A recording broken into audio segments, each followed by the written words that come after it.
تو دونوں چل پڑے، یہاں تک کہ جب کشتی میں سوار ہوئے تو خضر نے کشتی کو پھاڑ ڈالا۔ موسیٰ نے کہا، کیا آپ نے اس کو اس لیے پھاڑا ہے کہ سواروں کو غرق کر دی؟ یہ تو آپ نے بڑی عجیب بات کی۔ خضر نے کہا، کیا میں نے نہیں کہا تھا کہ تم میرے ساتھ صبر نہ کر سکو گے؟ موسیٰ نے کہا کہ جو بھول مجھ سے ہوئی اس پر مواخذہ نہ کیجیے اور میرے معاملے میں مجھ پر مشکل نہ ڈالیے۔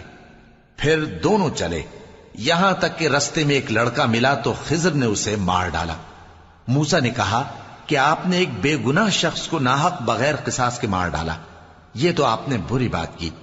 خضر نے کہا، کیا میں نے نہیں کہا تھا کہ تم سے میرے ساتھ صبر نہیں ہو سکے گا؟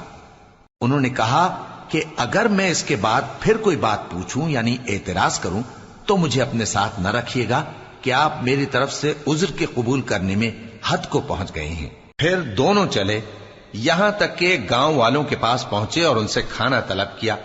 انہوں نے ان کی ضیافت کرنے سے انکار کیا۔ پھر انہوں نے وہاں ایک دیوار دیکھی جو گرا چاہتی تھی تو خضر نے اس کو سیدھا کر دیا۔